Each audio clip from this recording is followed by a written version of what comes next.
રાધે રાધે. એક સમયે એક ગુરુ અને એના 4 શિષ્યો એક જંગલમાંથી પસાર થઈ ગયા હતા.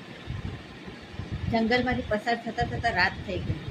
એટલે ગુરુજીએ કહ્યું કે આજે આપણે અહીંયા જ વિશ્રામ કરીએ, કાલ સવાર પડતા આપણે વહેલા નીકળી જઈશું. બધા શિષ્યોએ તૈયારીઓ કરી દીધી, સુવાની પથારીઓને વ્યવસ્થિત રાખી દીધું, આગ સળગાવી દીધી. ગુરુજીએ કીધું આજે તમે લોકો કશું ના બનાવતા, આજે હું તમારા માટે રોટલી બનાવીશ, હું તમારા માટે ખાવાનું બનાવીશ. બધા શિષ્યો ખુશ થઈ ગયા, કારણ કે એમના માટે આ પ્રથમવાર હતું જોવા મળવાનું કે અમારા ગુરુ અમારા માટે રોટલી બનાવે. એમને ક્યારેય ગુરુજીને ખાવા બનાવતા કે રોટલી બનાવતા નહોતા જોયા. એમણે રોટલી બનાવવાનું ચાલુ કર્યું ત્યારે એમની પ્રથમ રોટલી જે હતી એ ભારતના નકશા જેવી બની.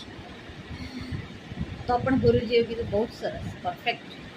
બીજી રોટલી એમને વળી, એમાં થોડી આડી અવળી હતી, તો પણ એમણે એવું કહ્યું પરફેક્ટ. અને ત્રીજી રોટલી હતી જે બરાબર થઈ, એટલે ગુરુજીએ કીધું પરફેક્ટ. આ જોઈને શિષ્યોને આશ્ચર્ય થઈ ગયું કે ત્રણેય રોટલી ગુરુજીએ બનાવી, એમાંથી ખાલી એક જ રોટલી સારી હતી, પણ બધાને એમને પરફેક્ટ કેમ કીધું? એક શિષ્યથી રહેવાયું નહીં. એને ગુરુજીને પૂછ્યું કે ગુરુજી, પહેલી રોટલી તો આડી અવળી નકશા જેવી હતી, બીજી થોડી ફાટેલી ને એવી હતી, ત્રીજી રોટલી હતી એ એકદમ બરાબર હતી, તો તમે ત્રણેય રોટલીઓને કેમ બરાબર કીધું, પરફેક્ટ કીધું? ગુરુજી હસીને જવાબ આપે છે કે હંમેશા સુંદરતા હોવી એ પરફેક્શન નથી હોતું.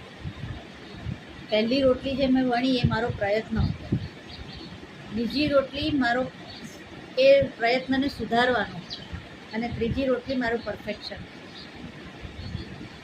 જીવનમાં પણ કંઈક આવું જ હોય છે કે આપણી ટેડી મેડી રોટલીઓ આપણે જે વણીએ છીએ એ જોઈને આપણે વિચારીએ છીએ કે આપણે બહુ જ ખરાબ કાર્ય કર્યું, આપણે બહુ જ ભૂલો કરી, પણ એવું નથી હોતું. જે ખરાબ છે એને સુધારવાનો પ્રયત્ન કરવો જોઈએ, કે પ્રયત્ન છોડવો ના જોઈએ. કારણ કે પરફેક્શન એ ખાલી એક ક્ષણમાં જ હોય છે કે તમે જે ક્ષણે સાચો પ્રયત્ન કરો છો. જો તમે સાચો પ્રયત્ન કરશો તો એક દિવસ તમે પણ પરફેક્ટ રોટલી વણતા થઈ જ જશો. આનો મતલબ એ છે કે એક દિવસ તમારી ભૂલોમાંથી પણ તમને ઘણું બધું શીખવા મળે છે. ભૂલ કરશો ત્યારે જ તો તમે કંઈક શીખશો.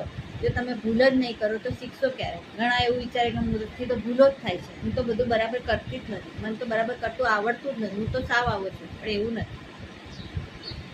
દરેક ભૂલ આપણને કંઈક ને કંઈક શીખવાડીને જાય છે.